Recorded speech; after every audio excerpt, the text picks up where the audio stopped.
Hola a todos los amantes de la historia, bienvenidos a mi canal. Hoy les traigo la vida de Ramiro II de Aragón. Él fue un religioso el cual se vio obligado a hacerse la corona de Aragón tras la muerte de sus hermanos, estando así Ramiro dándole continuidad al trono de Aragón al tener una hija. Ramiro también fue un hombre el cual sería opacado por las leyendas que se cuentan de él, como la leyenda de la campana o sobre su condición como monje, que cuestionaba su reclamo al trono de Aragón. Sin más demora disfruta de su biografía.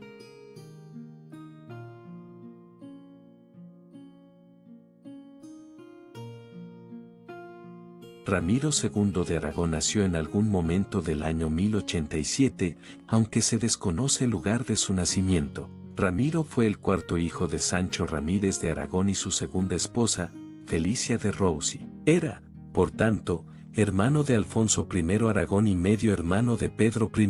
La primera noticia que se dispone sobre él muestra su entrega al monasterio de Saint-Pons-de-Thomieres, en Francia, el 3 de mayo de 1093, lo cual, junto con otros indicios, sugiere que había nacido en 1087. En 1094, falleció su padre, por lo que su medio hermano Pedro subió al trono con Pedro I de Aragón, aunque éste falleció en 1104 sin descendencia sobreviviente, por lo que fue sucedido por su hermano Alfonso, quien subió al trono como Alfonso I Aragón y se casó tiempo después con la reina Urraca I de León. El apelativo de monje, por el cual es conocido deriva de esta ofrenda que lo colocaba bajo la tutela de uno de los monasterios más importantes del sur de Francia, regido por Frotardo, un personaje con gran relevancia en la ordenación de la iglesia navarro-aragonesa en la época de Sancho Ramírez, pero puede inducir a ciertos equívocos, en la medida en que el objetivo paterno era preparar a Ramiro para una carrera eclesiástica oficial,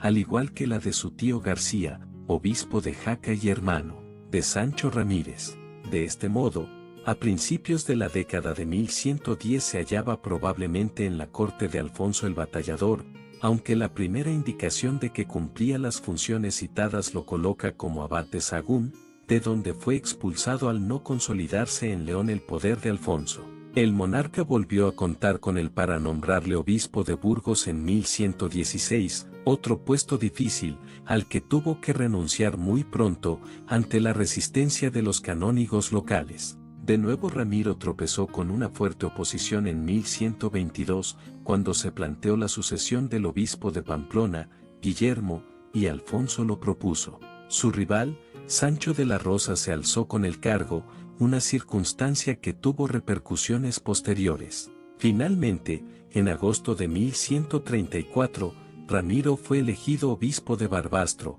puesto que su predecesor había muerto en la batalla de Fraga. Alfonso I murió sin herederos el 7 de septiembre de 1134, tras haber ratificado expresamente su testamento de 1131 ante un elevado número de nobles y obispos, pero es fácil suponer el sentimiento unánime de que era inviable. Como es sabido, entregaba el reino a las órdenes militares de Palestina, que debían garantizar a los nobles el disfrute de sus beneficios feudales y distribuía entre las instituciones eclesiásticas del sur de Europa importantes donaciones. En esta coyuntura, Ramiro decidió salvaguardar a toda costa el linaje real, lo que significaba, en primer lugar, retener la realeza y mantener los dominios de sus antepasados, única forma de evitar la disolución final de la dinastía. Fue una decisión rápida. Al día siguiente de la desaparición de Alfonso, presidió como rey los sufragios por el difunto,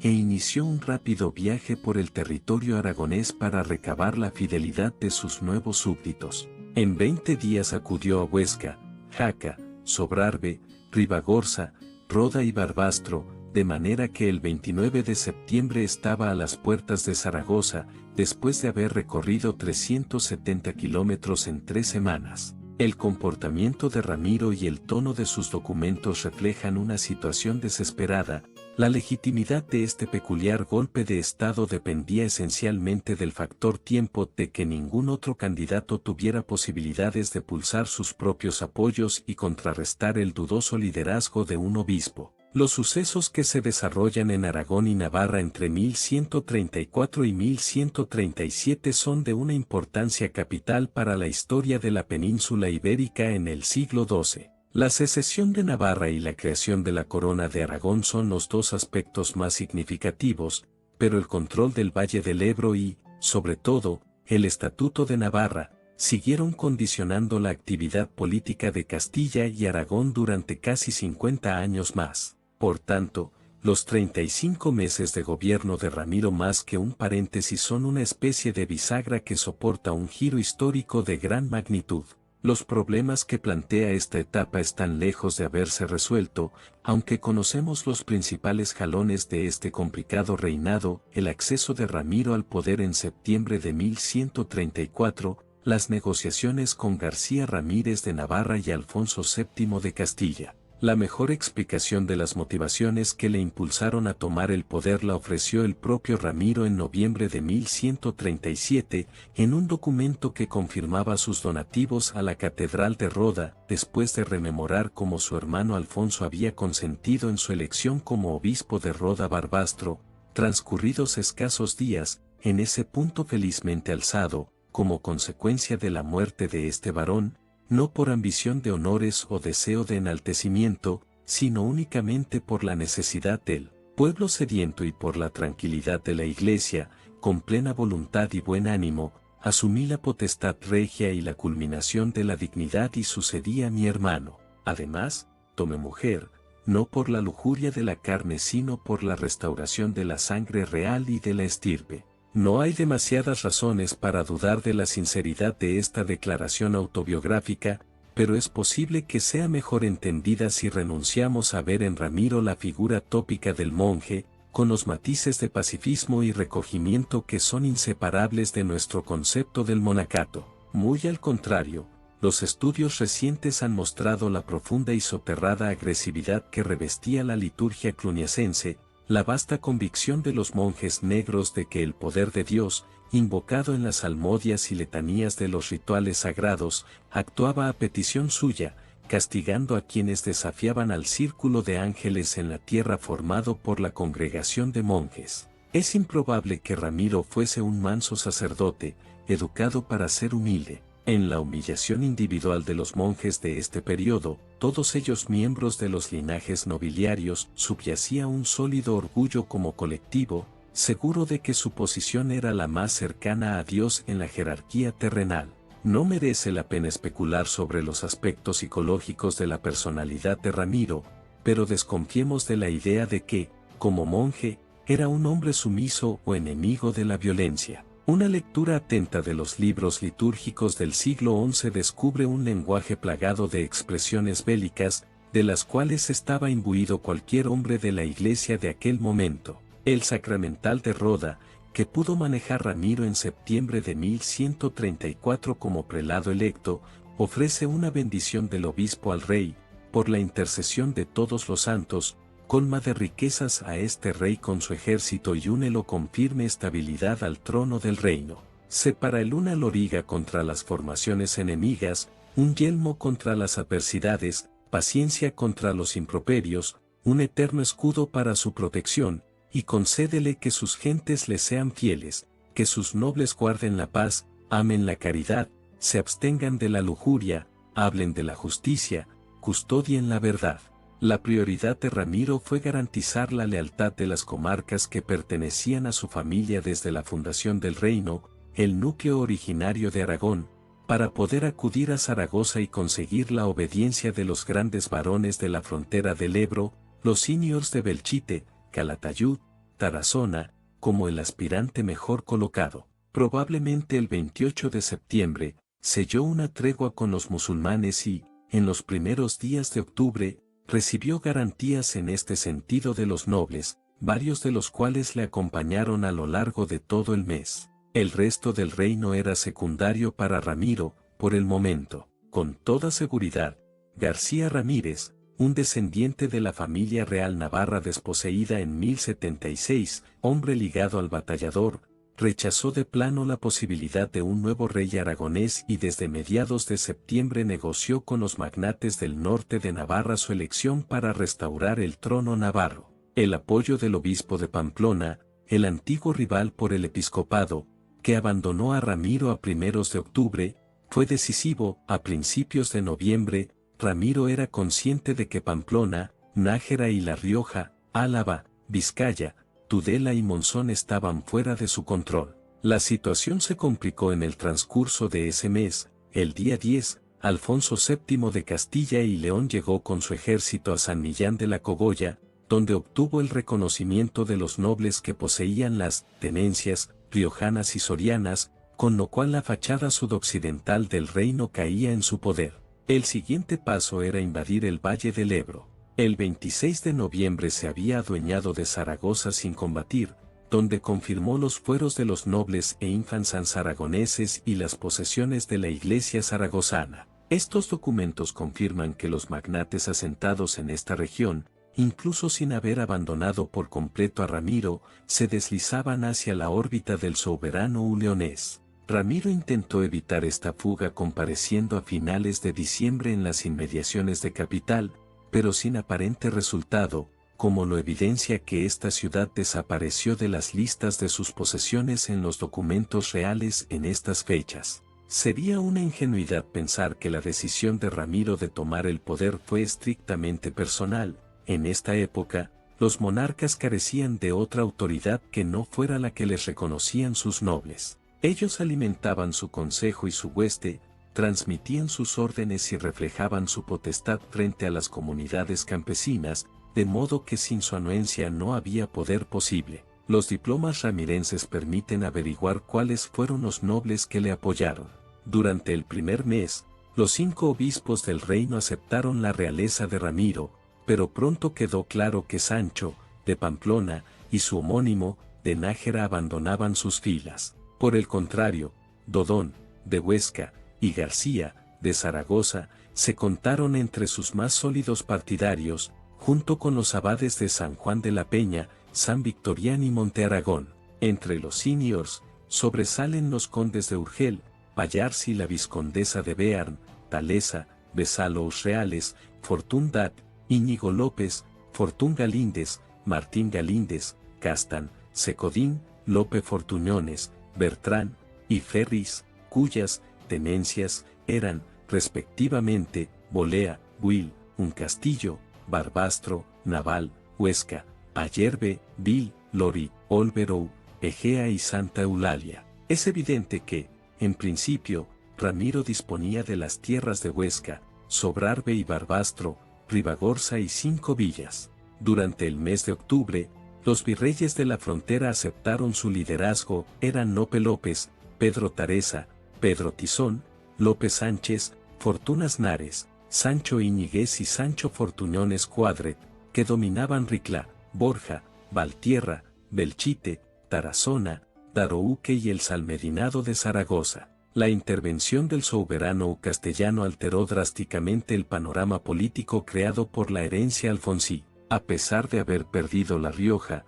García Ramírez poseía aún territorios que ambicionaba Alfonso VII, como Estella o Tudela, por lo que su posición era muy insegura. Por su parte, Ramiro había perdido la joya de su corona, Zaragoza. No es extraño que ambos se aproximasen, en enero de 1135, y pactaran un arreglo de sus diferencias. En Badoluengo, junto a Sangueza, los partidarios de un acuerdo consiguieron que García Ramírez se subordinara, aunque fuese nominalmente, a Ramiro, a cambio de heredarle en la totalidad del reino navarro-aragonés. Al margen del elemento sucesorio, lo fundamental del pacto es el compromiso mutuo de no agresión sobre la base de unas fronteras estables, trazadas según estaban a comienzos del siglo XI. Más que una alianza formal, lo que buscaban ambos era la neutralidad del oponente para poder enfrentarse a la amenaza de Castilla. Durante las siguientes semanas, Ramiro, que decía en sus documentos que García Ramírez es rey en Pamplona bajo mi mano, elimina uno de los problemas territoriales que había heredado. Desde febrero, los documentos reales señalan que Miguel de Asle es tenente en Monzón, lo que significa que el monarca navarro había sido despojado de esta zona, en la que todavía ejercía el poder en diciembre. A finales del mismo mes, Ramiro cita entre los lugares que posee, Peña, Ul, Sangueza y Aybar, lo que sugiere que se atraía a nobles importantes de la región limítrofe con Navarra. Son síntomas de que el acuerdo de Badoluengo tenía poco futuro. Durante la primavera, Alfonso VII selló la paz con García Ramírez y, a principios de mayo, firmaron una concordia por la que el rey navarro se declaraba vasallo del castellano. A cambio del homenaje de García, Alfonso VII le otorgó el dominio sobre Zaragoza, lo cual equivalía a un reconocimiento diplomático oficial.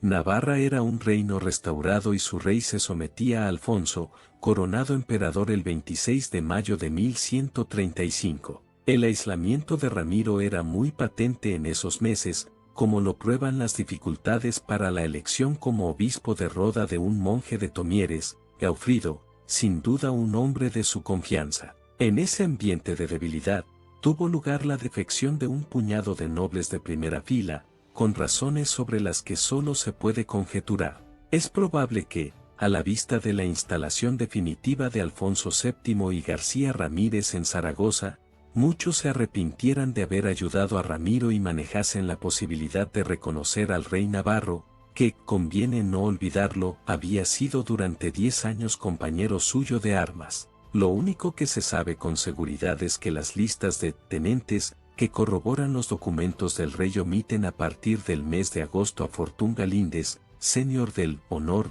de Huesca, Mequinenza y Alfajarín, su hermano Martín Galíndez, tenente de Ayerbe, Bertrán, que poseía Egea, Luna y Ainsa, Miguel de Asle, que tenía los honores de Monzón y Pomar de Cinque, Miguel Aznares de Rada, que tenía Perarrúa, Íñigo López, tenente de Naval y Castro, y, finalmente, Secodín, tenente en Lori. Si se compara esta relación con la de quienes participaron en el asalto al poder de Ramiro en septiembre de 1134, se puede comprobar que todos ellos son hombres que le aclamaron desde el primer momento. Quizá eso hacía la traición más grave a ojos del rey. Quizá la tentativa de deserción fue acompañada por el grave incidente de la caravana musulmana, narrado por Ibn Hidari, susceptible de poner en pie de guerra la frontera en las peores circunstancias. La tradición sugiere que Ramiro sorprendió a estos nobles en Huesca y los hizo ejecutar, y no simplemente los desposeyó de sus honores,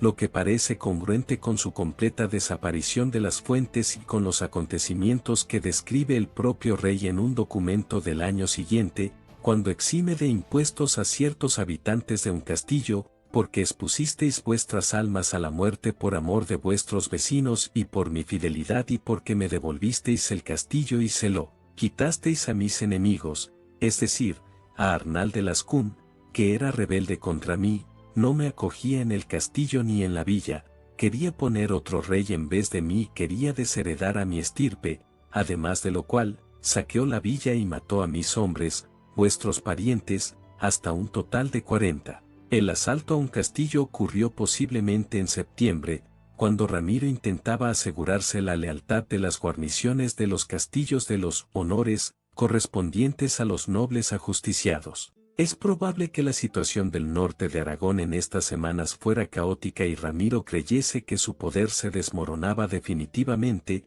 lo que explicaría la huida al norte de Cataluña, donde estaba el 18 de octubre. El retorno, igualmente rápido, sugiere que los nobles leales consiguieron estabilizar la crisis y que, a mediados de noviembre, Ramiro había retomado el control del poder. El resto de la historia es bien conocido. En torno a esas fechas, el monarca se casó con Inés de Poite, que quedó embarazada inmediatamente y parió una hija, Petronilab, el 11 de agosto de 1136. Poco antes, entre julio y agosto, Ramiro llegó a un acuerdo con Alfonso VII, por el cual le fue restituida Zaragoza, si bien el emperador castellano la retenía vitaliciamente prestando un homenaje, con obligación de devolver el territorio a los reyes aragoneses a su muerte. Esto provocó la guerra con Navarra, pero la consolidación definitiva del reino y de la dinastía era un hecho. Un año después,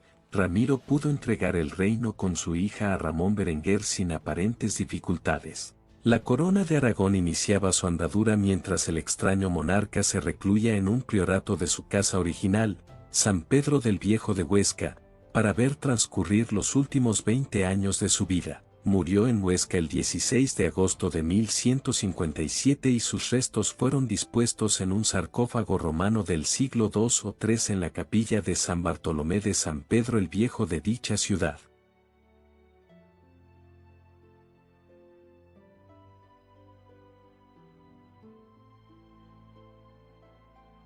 De Ramiro también se dicen leyendas, la más popular de todas fue la Crónica de San Juan de la Peña, escrita en el siglo XIV, la cual afirma que, estando Ramiro preocupado por la desobediencia de sus nobles, envió un mensajero a su antiguo maestro, el abad del monasterio de San Ponce de Toumeres, a fin de solicitar el consejo de su abad, quien llevó al mensajero al huerto y con una hoz cortó las coles que sobresalían por encima de las demás, despachando después al mensajero con la orden de repetir al rey lo que había visto. También consta en dicha crónica que el rey convocó cortes e hizo llamar a los principales nobles para que acudieran a Huesca, con la excusa de hacer una campana que se oiría en todo el reino, y cuando llegaron, hizo pasar a los 15 más destacados a una cámara cuya puerta era estrecha, decapitándolos de uno en uno conforme entraban, y dejando para el final al obispo, con cuya cabeza dijo que haría el badajo,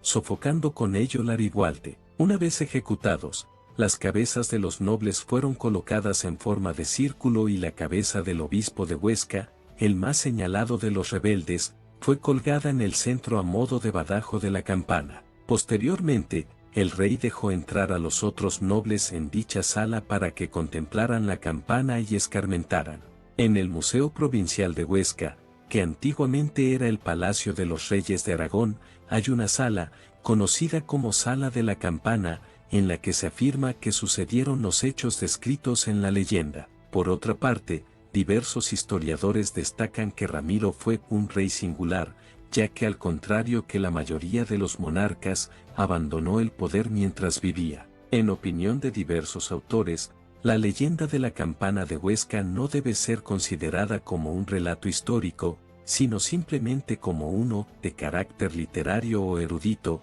ya que contiene numerosas similitudes con otros relatos legendarios del mundo clásico, como el protagonizado por Sexto Tarquinio, hijo del rey Tarquinio el Soberbio, que fue recogido por el historiador romano Tito Livio, o el que tuvo como protagonista al segundo tirano de Corinto, Periandro, que fue uno de los 7 sabios de Grecia, y otros escritores del mundo grecorromano, como Aristóteles, Dionisio de Halicarnaso, Plutarco, Ovidio o Valerio Máximo, también recogieron algunos de esos relatos. Y otros autores destacan también que la leyenda de la campana de Huesca es solamente una de las múltiples narraciones en las que se emplea el consejo enigmático, es decir, el consejo en forma de adivinanza que un individuo ofrecía a otro para ayudarle a eliminar a sus adversarios. Y el filólogo e historiador Alberto Montaner Frutos destaca que la leyenda de la campana es una alegoría de la razón de Estado,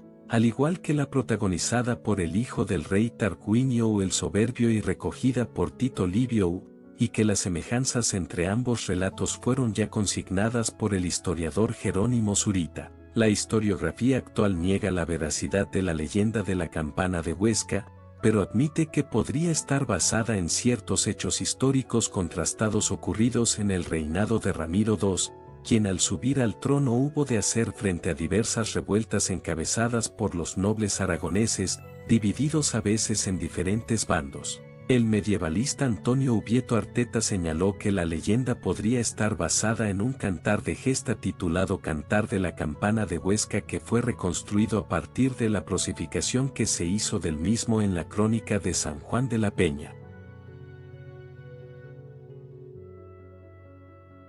La historiadora Ana Isabel La Peña Paul destaca que los anales Touledonos primeros contienen una breve pero significativa frase que afirma que, en el año 1135, durante el reinado de Ramiro, mataron las potestades en Huesca, aunque Enrique Flores, que publicó por primera vez los 3 Anales Touledonous reunidos en el tomo 23 de su obra España Sagrada, consignó que ocurrió en la era 1264, lo que correspondería al año 1136, en lugar de 1135. Por otra parte, la crónica de un historiador árabe, Ibn Idari, señala que Ramiro ordenó decapitar en 1135 a 7 nobles aragoneses por asaltar una caravana de mercancías o convoy musulmán entre Fraga y Huesca, violando con ello el acuerdo que Ramiro II había concertado con el gobernador almorávide de Valencia. Y estos hechos constituyen el origen histórico de la leyenda de la campana de Huesca, aunque serían embellecidos posteriormente en la crónica de San Juan de la Peña, basándose en relatos de la antigüedad clásica. Además, diversos autores señalan que, cuando a finales del siglo XIII y mediados del siglo XIV volvieron a producirse revueltas nobiliarias contra los reyes de Aragón, se consideró necesario recordar la firme respuesta de un rey anterior, y fue entonces cuando la leyenda de la campana fue consignada en la crónica de San Juan de la Peña, escrita, hacia 1342, por iniciativa del rey Pedro IV de Aragón. Otro hecho que podría sustentar la veracidad de la leyenda de la campana es que varios nobles aragoneses, como Lope Fortuñones, Miguel de Asle, Fortún Galíndez de Huesca, Martín Galíndez de Ayerbe, Bertrán de Egea, Miguel de Rada de Perarrúa, Íñigo López de Naval, o Secodín de Ruesta, dejaron de ser mencionados en los documentos y desaparecieron en la época de la rebelión de los nobles aragoneses contra Ramiro, y además Lope Fortuñones y Miguel de Asle figuran en la lista de los nobles ejecutados en la leyenda, aunque ello no indica necesariamente que participaran en la rebelión contra Ramiro ni que fueran ejecutados por orden suya, pero esto último tampoco puede desmentirse rotundamente.